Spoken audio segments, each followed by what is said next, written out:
Hola, enamorada y enamorado. Somos Jazmín Nogaró y Flavia Pitela, y hoy queremos hablarte del amor. En Historias que enamoran nos preguntaremos acerca de la naturaleza del amor. Sí, ese sentimiento fundamental del que habla Catherine en Cumbres Borrascosas, cuando le describe a la sirvienta su amor por Heathcliff y dice: «Mi amor por Linton es como la maleza de los bosques, el tiempo lo cambiará. Yo ya sé que el invierno muda a los árboles. Mi amor por Heathcliff se parece a las eternas rocas profundas, es fuente de escaso placer visible, pero necesario». Sabemos desde el principio que nuestra búsqueda será ingrata, pero sabemos también que lo importante es hacer la pregunta, todas las veces que sea necesario. Bienvenidos al podcast Historias que enamoran. Bienvenidos a las 1000 formas que la literatura ha intentado explicar ese sentimiento de rocas profundas, de escaso placer, pero tan necesario. En la mirada hay subjetividad. La mirada observa y filtra con colores, recuerdos, sensaciones e ideas aquello que ve. Francis Bacon dijo una vez que la belleza está en el ojo del que mira. Y así, cada uno de nosotros encuentra lo bello en algo diferente, en alguien diferente. Pero la mirada está atravesada también por el amor o el desamor, el odio, la admiración. Depositamos en aquello que miramos nuestros miedos, nuestras inquietudes. Miramos a través de los sonidos, del tacto, del olfato y el gusto. La mirada, en la más amplia definición, es la mirada de los otros. Fla, traje para leerte un fragmento del capítulo 7 de Rayuela, de Cortázar. Y dice así: «Me miras, de cerca me miras, cada vez más de cerca, y entonces jugamos al cíclope. Nos miramos cada vez más de cerca y los ojos se agrandan, se acercan entre sí, se superponen, y los cíclopes se miran, respirando confundidos. Las bocas se encuentran y luchan tibiamente, mordiéndose con los labios, apoyando apenas la lengua en los dientes, jugando en sus recintos donde un aire pesado va y viene, con un perfume viejo y un silencio. Entonces mis manos buscan hundirse en tu pelo, acariciar lentamente la profundidad de tu pelo mientras nos besamos, como si tuviéramos la boca llena de flores o de peces, de movimientos vivos, de fragancia oscura».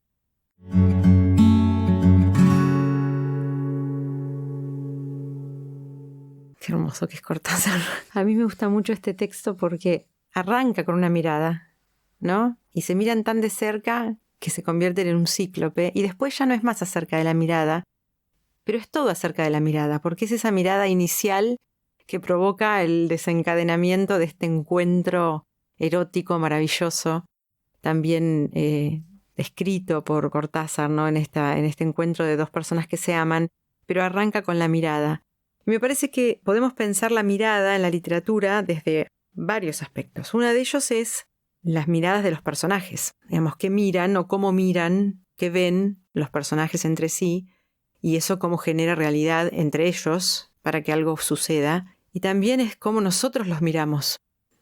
Y también es cómo nos miramos a nosotros mismos a partir de la lectura, y cómo miramos a los otros a partir de la lectura. La literatura transforma nuestras miradas también.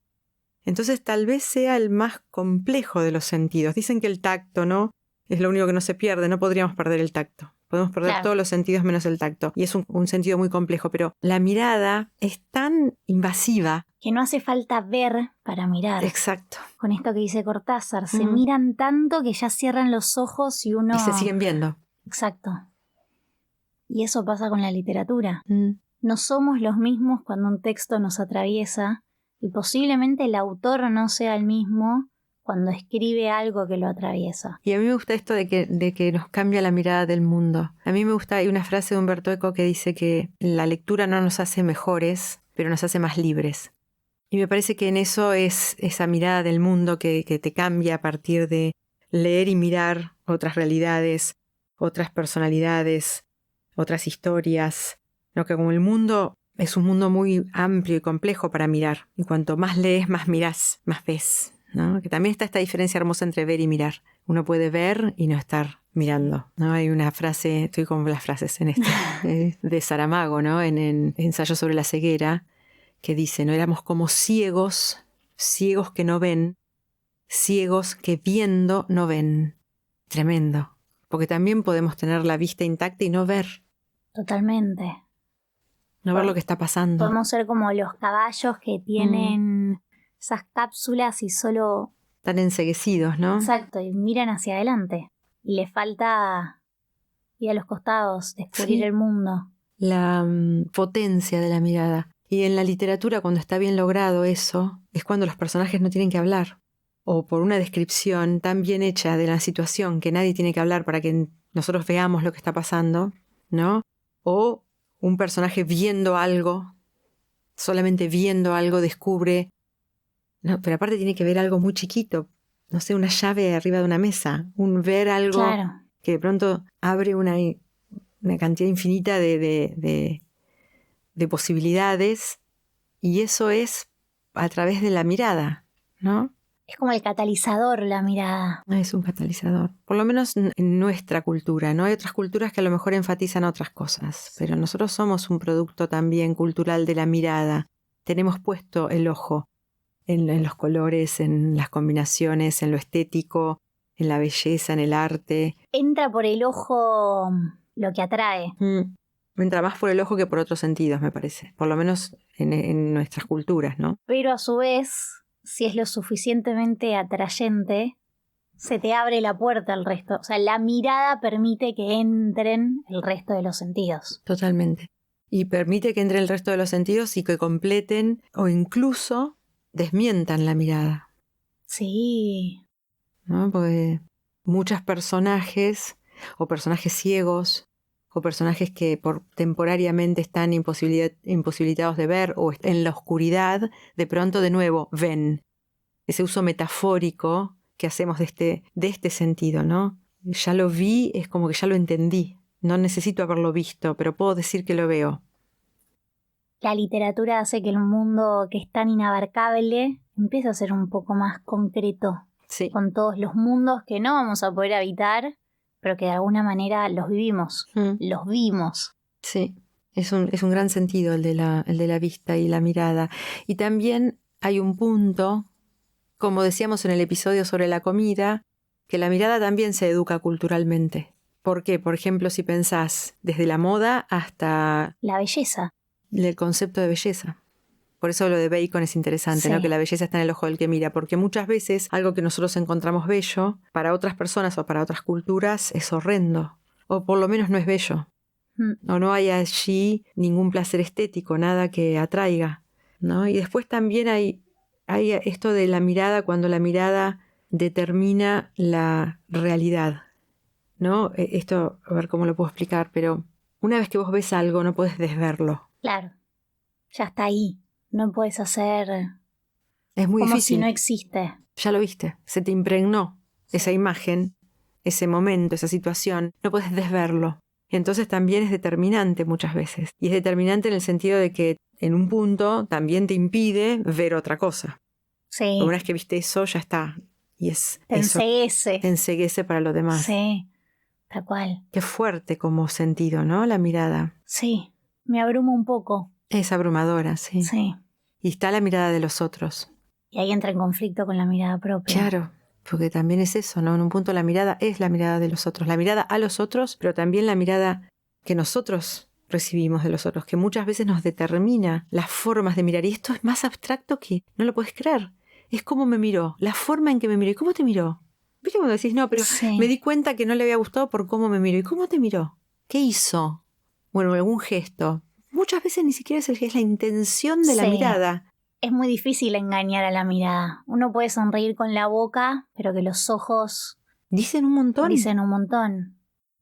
Dicen un montón. Por lo menos en nuestra cultura dicen un montón. Y esto lo acabo de pensar, pero es cierto eso. Me lo dijo con la mirada. Ah, bueno. Es fuerte decirle a alguien algo con la mirada. Sí. Y sí, porque es silencio también. No necesitas de las palabras. No, es muy particular. Que vemos del otro, que ven de nosotros, que queremos proyectar. Todo a partir de la mirada. De la mirada y su juicio también, ¿no? Claro. cómo vemos lo que vemos. Es tremendo. ¿Y cómo se construye? Y esto es una de las preguntas que seguramente le vamos a hacer a Raquel Cané, que es nuestra invitada para este capítulo.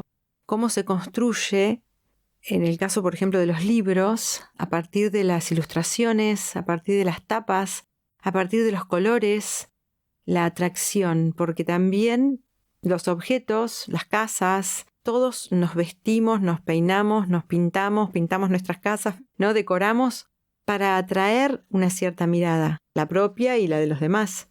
Con una intención. Y hay una intencionalidad detrás. Y esa intencionalidad es técnica, se puede definir. Sí, es un tema la mirada. Y en la literatura es fundamental. Es la subjetividad pura. Es la subjetividad pura. Bueno, seguro Raquel nos va a ayudar.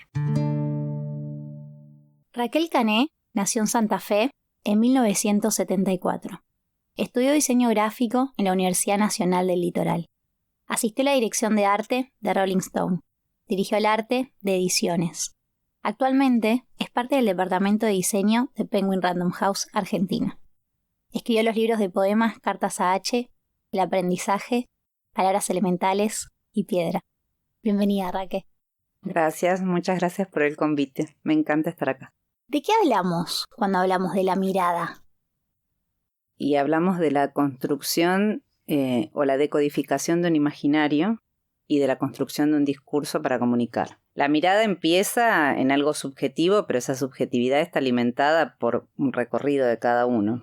Yo digo que antes que nada somos lectores. Antes de ser ilustradores, diseñadores, músicos, escritores, somos lectores. Y cuando somos lectores, no solamente hablo de textos, hablo de todo, de gestos, de imágenes, de modulaciones, de marcos de pertenencia de donde nacimos, es decir, cómo aprendimos la palabra, del registro del oral. Todo eso se imprime en la mirada y esa mirada se imprime en una imagen, en mi caso, hablando del diseño, en una imagen a construir un discurso. Vos hablás de que somos lectores antes que nada y hablas de la subjetividad y me parece que es un punto muy interesante para preguntarte sobre tu profesión como dibujante, como ilustradora. La subjetividad está desde el que mira el dibujo y obviamente desde el que dibuja y no siempre hay coincidencia en eso que está en el dibujo, ¿no? Muchas veces te ha pasado que alguien lee en tus dibujos algo que vos no tuviste intención o que esperás que se lea algo y después se lee otra cosa. Absolutamente. ¿Y qué pasa ahí? Contanos un poco. A ver, acá hay también una línea a trazar. Yo soy ilustradora y soy diseñadora. Son dos cosas, dos campos totalmente distintos. Uh-huh. La subjetividad de la mirada, porque justamente la lectura es algo activo, algo vivo, no es algo estático. La interpretación va a estar referida a la riqueza de aquel lector. Por eso, por ejemplo, hago un paréntesis, no creo a veces en el rango etario de los lectores. Digo que hay capas de lectura, ¿no?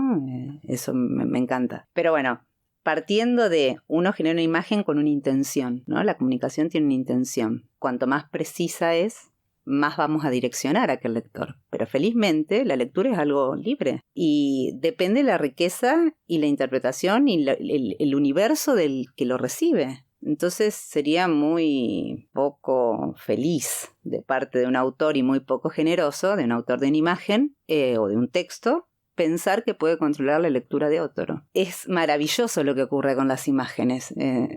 Hay veces que se disparan cosas increíbles, algunas que, se pone en juego lo que queremos decir y lo que no también. Claro.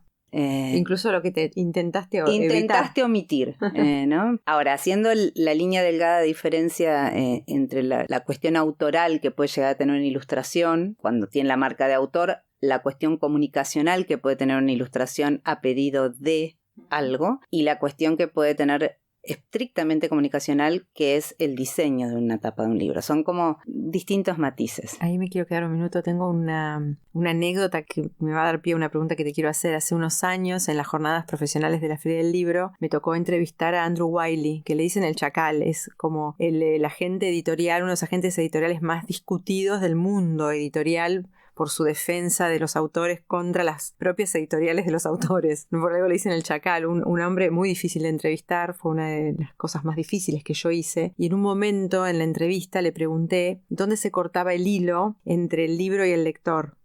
Y yo pensaba en términos argentinos, estaban todos los editores de las editoriales argentinas en la sala, ¿no? Y de Sudamérica, era el cierre de las jornadas profesionales. Yo dije, me va a decir la distribución, ¿no? Que un libro llegue físicamente al lector. Y me dijo, la tapa.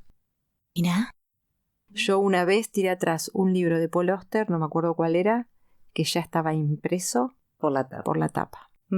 ¿Qué opinas? A ver, la tapa de un libro es el resultado del discurso del libro que se construyó sobre el libro.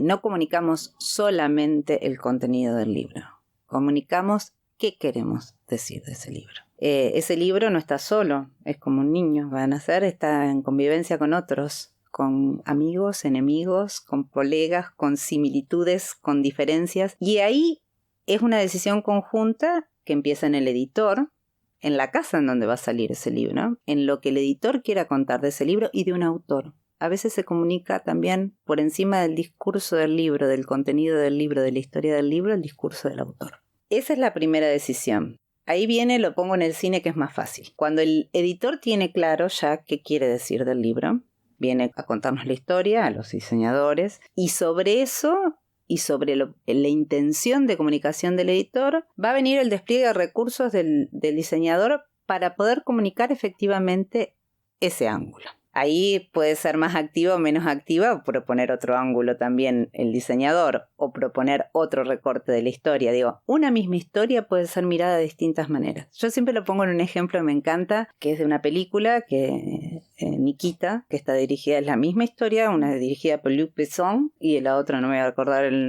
Jane Fonda, es el hermano de Jane Fonda, creo que está Henry Fonda, que la dirige, ser, ¿no? Sí. Una americana, otra francesa. Es la misma historia.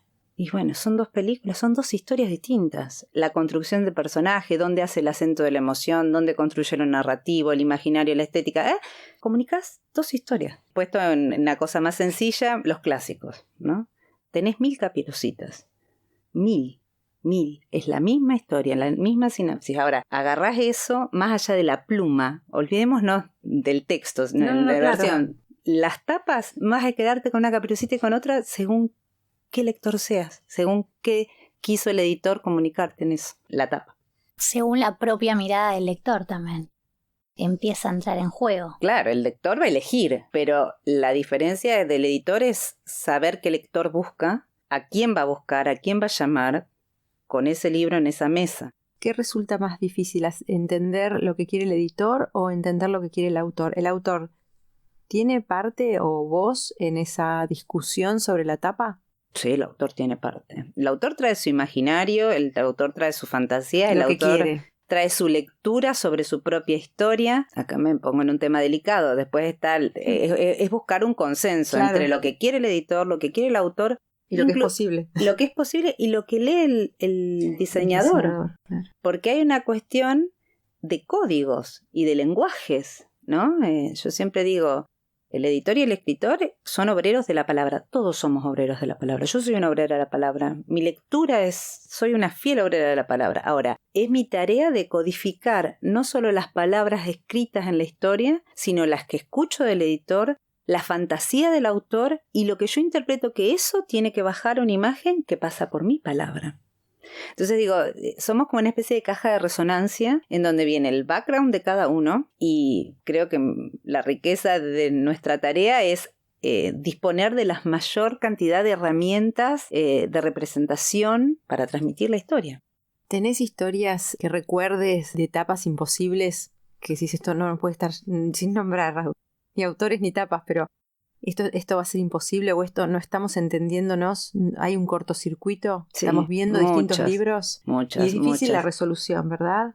Sí, yo tengo una frase que me la regaló mi papá y que creo mucho en ella. Ante las diferencias se conversa con trabajo. Y cuando digo se conversa con trabajo es porque cuando hay esos cortocircuitos o de confusión o de discrepancia y demás, es muy difícil porque lo que está zanjando tiene que verse. Claro. Entonces, a veces argumentar, la mejor forma de argumentar es mostrar.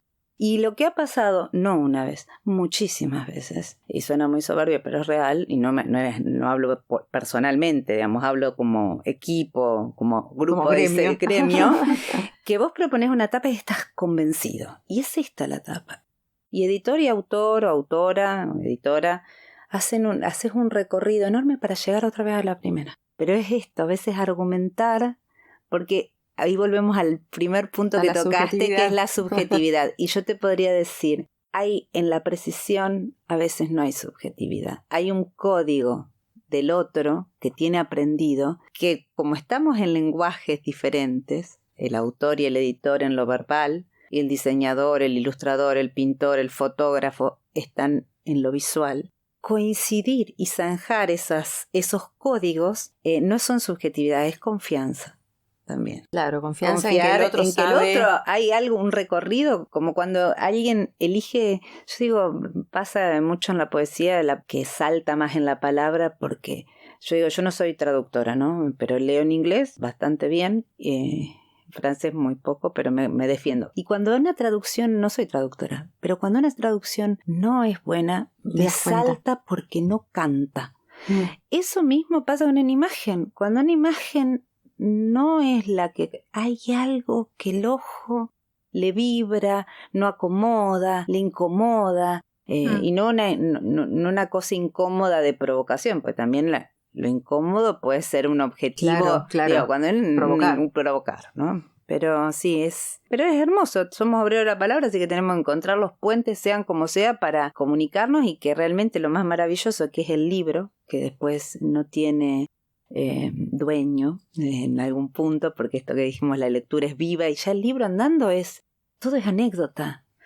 Pasan otras anécdotas, pasa lo que el otro leyó. Este concepto de obrero de la palabra me encanta para lo que es la mirada y las tapas, porque muchas veces se cree que la tapa es antagonista del texto porque con esta no hay que juzgar con la mirada. Y es verdad, vas a entrar al texto por lo que estás viendo. Están mucho más enlazadas de lo que creemos. Sí, aparte son evocaciones, uno lee sobre lecturas. Claro. Lees sobre lo que leíste. Claro, en ese sentido, y un poco abonando bastante a esto que estás contando, pero para dejarlo como cerrado y volver a la anécdota, lo que decía Andrew Weil era: nadie iba a comprar ese libro, aunque fuera de Paul Auster, aunque dijera Paul Auster.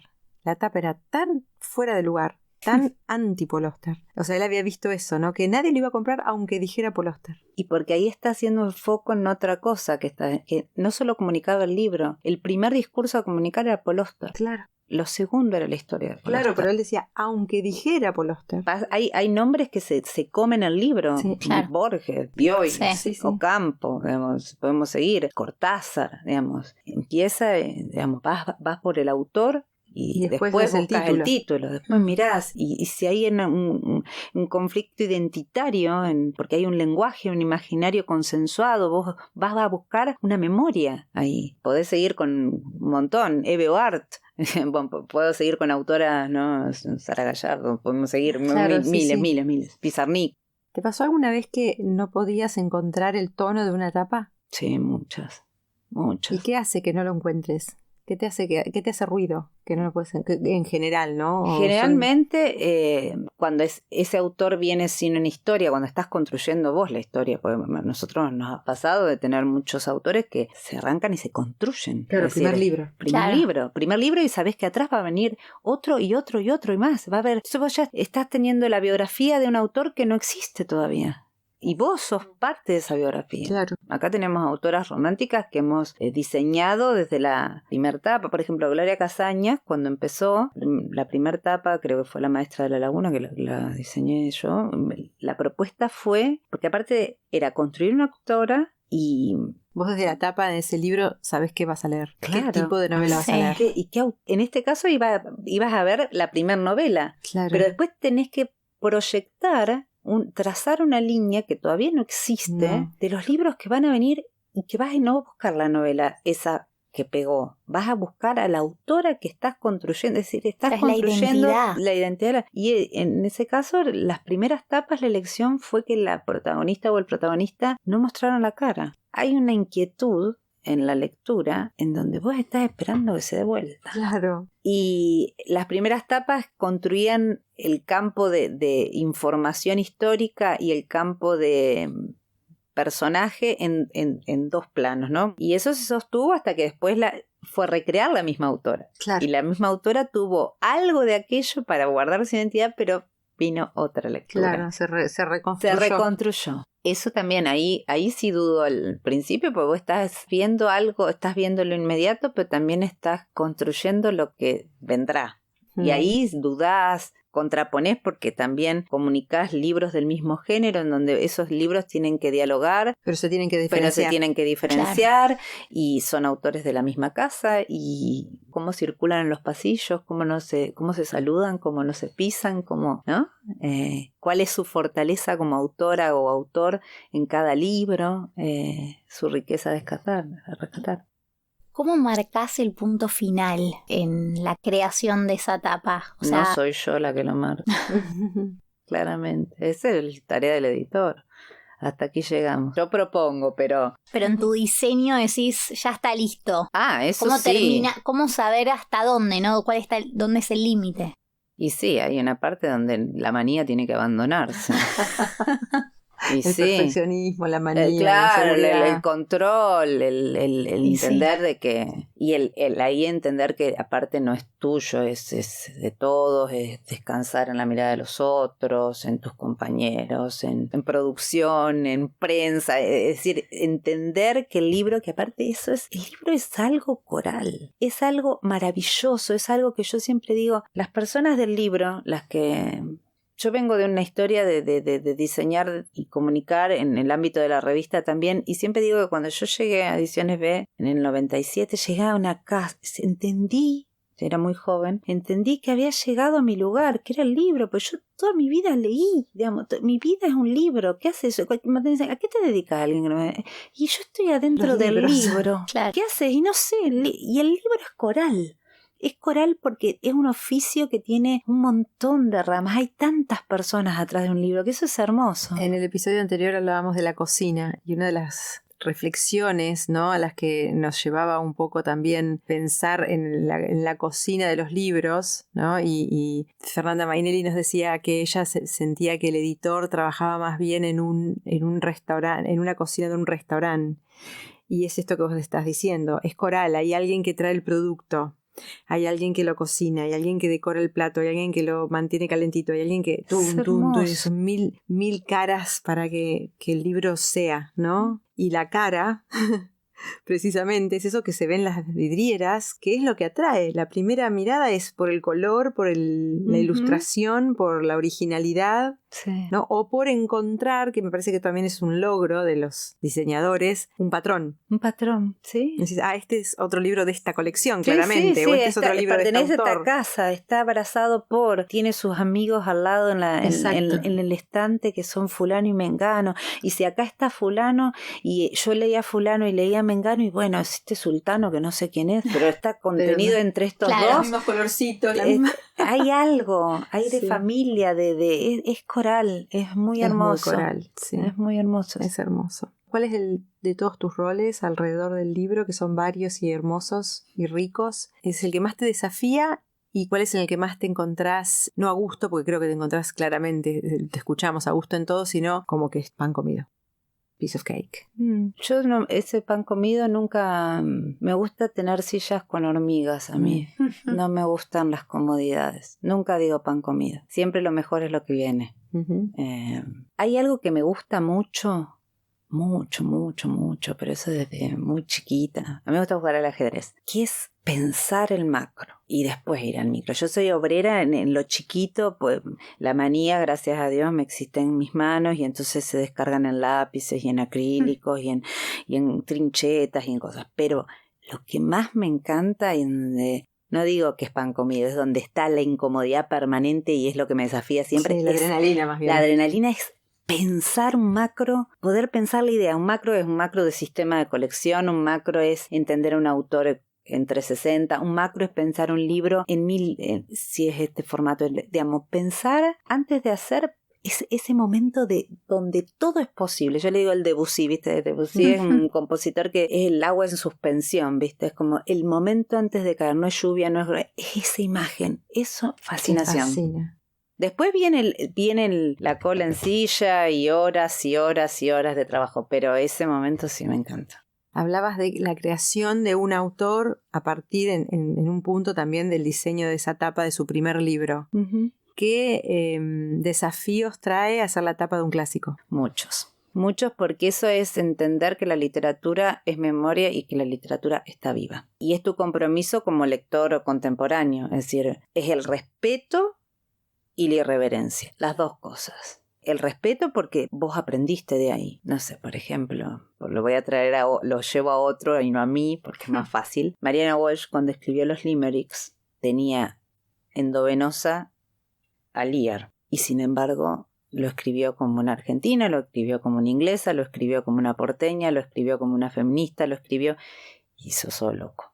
Traspolando, porque yo no llego ni al talón, cuando uno diseña un clásico tiene que tener esa mirada, digamos, ver qué es lo que uno va a aportar. Pasa como con las nuevas traducciones de los clásicos. Hay tantas hechas que decís, bueno, una nueva, ¿y qué haces con eso? ¿Qué haces? ¿Qué aporta? Bueno, ¿qué aporte? ¿Qué frescura? ¿Qué diferencia? ¿No? ¿Qué aporta a la biblioteca de alguien que, por ejemplo, en mi caso, yo soy muy fanática hay varios libros de los que soy fanática que tengo distintas ediciones. Sí. Por ejemplo, tengo 17 ediciones de Alicia en inglés. Es siempre el mismo texto, pero cada vez que veo una nueva la tengo que comprar porque la tapa es una novedad. Y el texto también, porque la traducción... Claro, pero los tengo en inglés. Ah, la tenés el mismo en inglés. Y tengo 32 traducciones de Alicia. ¡Ay, qué belleza! Y son todas iguales y todas distintas. Sí. Es que la interpretación de la tapa, es lo que decías antes, te invita a hacer una lectura nueva de lo conocido. Totalmente. Bueno, en los clásicos ilustrados, por ejemplo, ahí llevaste un tema que es genial, porque es como más... Claro, ¿no? Sobre todo cuando son los clásicos que se rescataron de la oralidad. La revisión de esos clásicos nos permitió interpelarnos a nosotros mismos como sociedad y atraccionar millones de cosas maravillosas. Y en lo visual fue desafiante. Pero bueno, llevado a la literatura de adultos, bueno, a mí me tocó diseñar Bioy hace poco y... Fue un trabajo en conjunto, fue una decisión en conjunto, todo el equipo, pero la elección de fotógrafos argentinos o residentes en Argentina desde 1920 hasta 1950, hacer como un cine noir, ¿no? Una película, un reconocimiento también a eso, ¿no? A esa tradición cultural. Y a una mirada sobre Buenos Aires, donde la protagonista de todos los libros era una Buenos Aires. Entonces, son esas reinterpretaciones, no sé si es una categoría de clásico, pero sí es uno de nuestros clásicos modernos. Sí. Un clásico nuestro, digo. Tenemos ya edad de tener clásicos. De tener clásicos, tal cual. Sí, totalmente. Ya estamos en edad de merecer nuestros propios clásicos. Bueno, te queremos agradecer muchísimo este rato, porque la verdad es que hemos aprendido un montón y yo creo que las dos nos quedamos con tantas imágenes de tapas de libros. ¿Tenés tapas preferidas? No necesariamente ilustradas por vos o que vos hayas participado, históricas en tu casa, que digas, esta es la tapa que hubiera querido yo hacer. Un montón, pero no puedo decir, hay algunas que son de la casa, otras que no, pero tenés muchas. Sí, tengo muchas. Y cuando vas a una librería, ¿tenés el vicio? Total. No podés. No, es horrible. No, es horrible. No, yo siempre digo lo mismo. Yo he viajado por suerte y he ido a museos, pero yo voy con la lista del súper, de lo que puedo mirar, porque yo no puedo mirar más. Me aturdo, me emociona, me desborda, pero sí, hay mucho, hay bello, hay cosas. Argentina se caracteriza por tener unos artistas increíbles y una diversidad increíble en el diseño. En la ilustración, es maravilloso, es un lujo recorrer librerías, es un lujo. Nosotras te queremos agradecer, Conjaz, porque tu forma de ilustrar y de diseñar las tapas, pero sobre todo tu forma de ilustrar, nos ha enriquecido muchísimo nuestras miradas. Muchísimas gracias por estar con nosotras hoy. Muchísimas gracias a ustedes por invitarme. Gracias.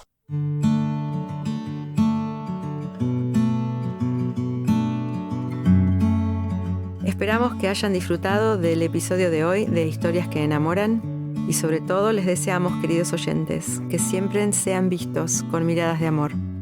Los esperamos en el próximo episodio.